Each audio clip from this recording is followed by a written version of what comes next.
This is the part 3 of present perfect tense. So remember, let me repeat one more time of the language form of present perfect tense. You have to use the auxiliary verb have or has, and then you need to use the past participle as the main verb. Sometimes you see ed word, regular verb.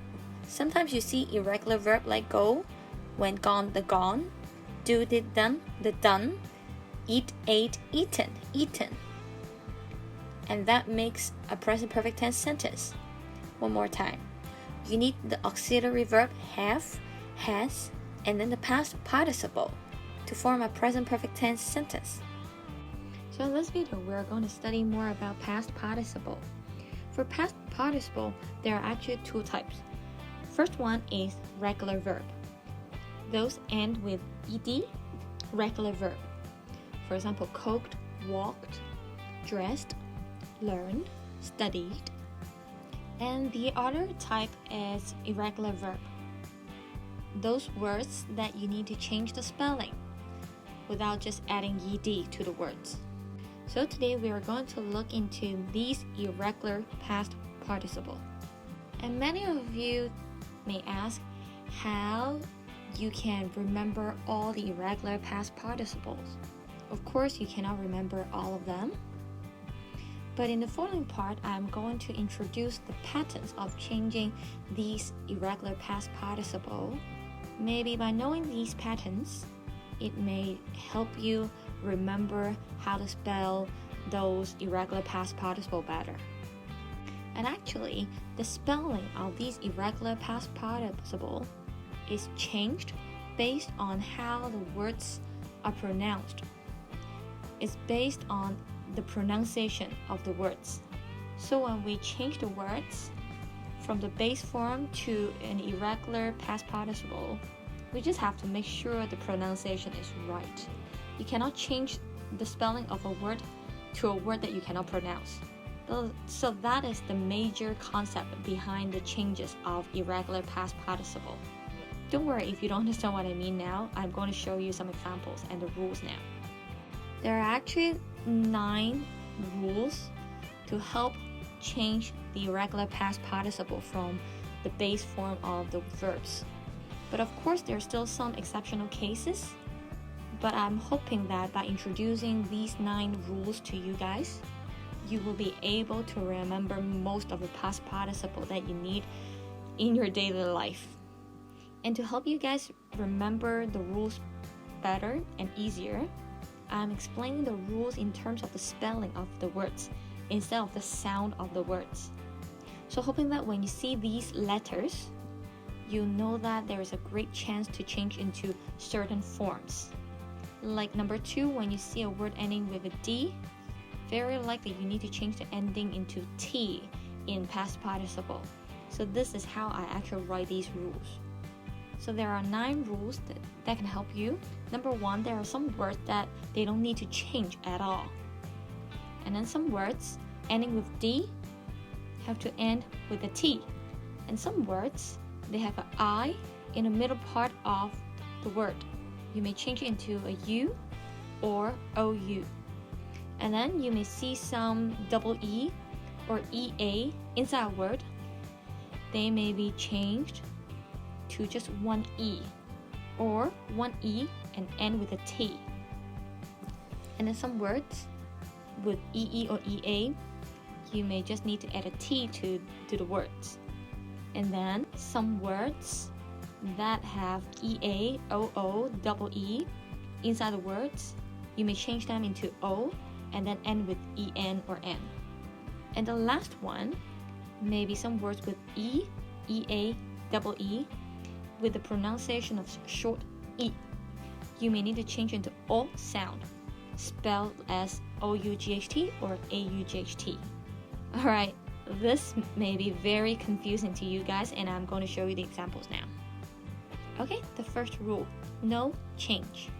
When you see these words, you should be happy because you don't need to remember anything. You don't need to change anything to these words, such as caused, put, cut, bet, let, hit, read, shut, hurt, etc. they're like this in past participle too. So this is the first rule. You don't need to change anything. And then this is the second rule. There are words ending with D.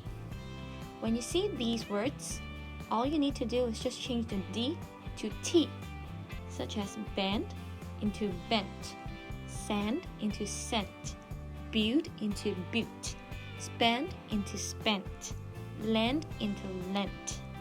So when you see words ending with D, change the D to T. This is the third rule, changing the I into U.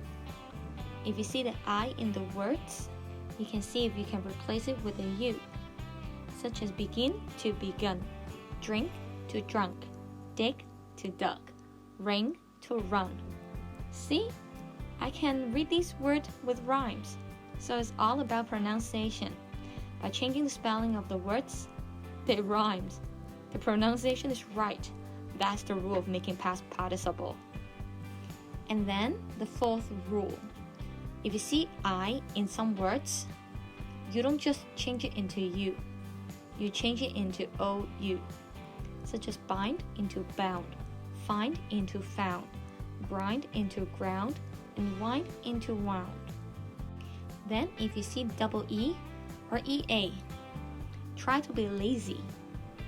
Just write one letter E, such as bleed into bled, feed into fed, lead to led, meet to met, speed to sped. Just try to be lazy. Write one letter E. And sometimes if you see double E or EA, apart from just writing one letter E, you need to add a T at the end, such as creep into crept, feel, felt, keep, kept, leave, left, sleep, slept, sweep, swept, weep, wept.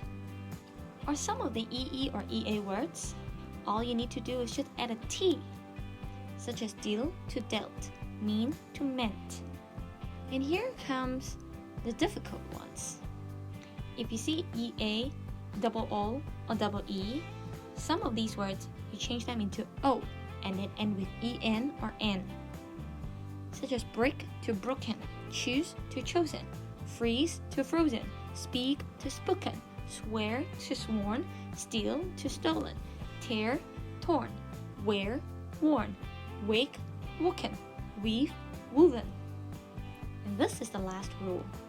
If you see these words with a short E sound, with the spelling of I, EA, or double E, you may need to change it into O sound, such as OUGHT or AUGHT, like bring, brought, buy, bought, catch, caught, seek, sought, teach, taught, think, thought.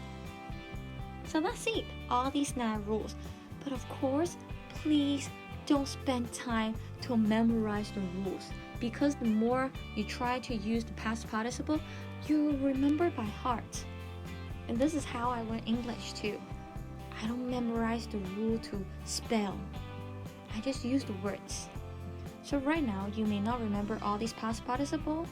So when you do your grammar worksheets, do your grammar exercises, take the dictionary, go online and search for the spelling. And the more you use the words, you'll remember it. It's just like playing piano, driving a car. It will become involuntary. It will be in your memory. And you don't need to think in the future as the more you try to practice and spell these words, okay? So that's it about this video, and it's just a little video to introduce you how to spell and the patterns to spell past participle, irregular past participle. Thank you for watching. Bye!